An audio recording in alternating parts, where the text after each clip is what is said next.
Everyone says Targaryens are closer to gods than to men.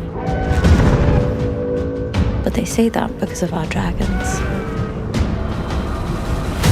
Without them, we're just like everyone else. What we really tried to do was create a world where dragons existed. At this point in the history, there had never been as many dragons in the world since the time of Old Valyria, when there were 1,000 dragons alive. That's quite a lot of dragons, but, you know, dragons are born, dragons die, dragons hatch. George really wanted the dragons to be colourful. I thought that was great, the idea that dragons are reptiles, and if you look at reptiles, they traditionally have very, very colourful coats. In the original series, dragons had lived at that point for 150 years, and when they're born, it's this miracle. Blood of my blood. Whereas in our world, not everybody has seen a dragon, but they are around, and they certainly, if you live in King's Landing, you've seen many of them fly overhead.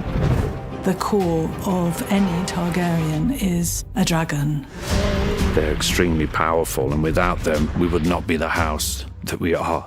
They're treated with fear and reverence and awe, but they're also used as threats. There's a kind of détente that exists when a force has such an overwhelmingly dominating power like dragons. They're weapons of mass destruction.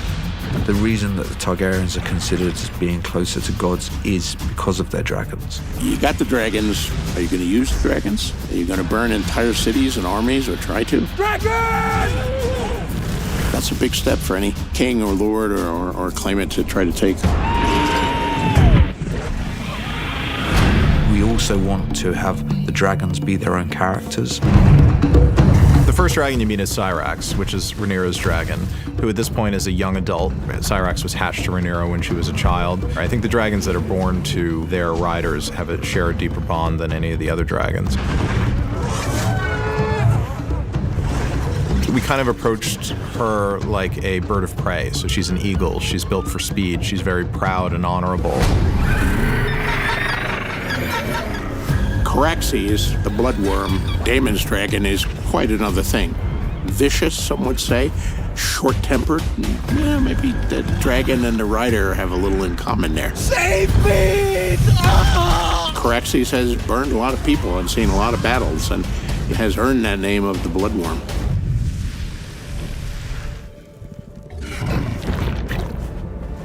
Another major dragon, I think, that you would have to say is, of course, Fagor. Fagor is the oldest, largest dragon in the world. Certainly the largest dragon you've ever seen on Game of Thrones. Queen Alicent's second son, Aemond, claims Fagor, an act that actually inflames the dislike between the two branches of the family even more. Vhagar is kind of old and falling apart a bit. The way we've approached dragons in this story is to say that dragons never stop growing. They just essentially grow until they die. And part of their death cycle is getting too large, too big for the world. And Vhagar is so large that she doesn't really fit anywhere anymore. In our story, she doesn't even fit in the dragon pit anymore because she's grown so large. And that's created a bit of a loner personality to her. And she's very grumpy. She sleeps a lot. You know, she's like an old cat.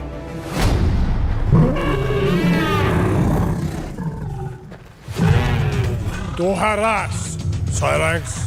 What we did a lot of work on was creating dragon infrastructure. The dragon pit was meant to be basically a stable for dragons, but dragons being big, it's an enormous structure.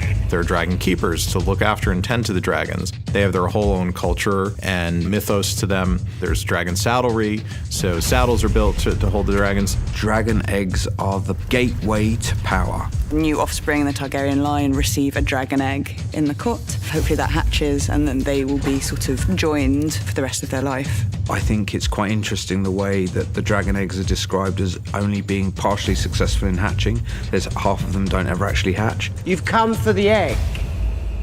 Here it is.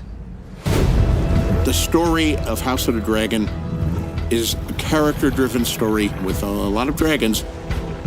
Everybody knew that if you messed with the Targaryens, you would get the dragon. So nobody dared to overthrow them. And at this time, the only thing that could tear down the House of the Dragon was itself. Fire is such strange power. Everything that House Targaryen possesses is owed to it. Yet it has cost us both what we love. Dracarys!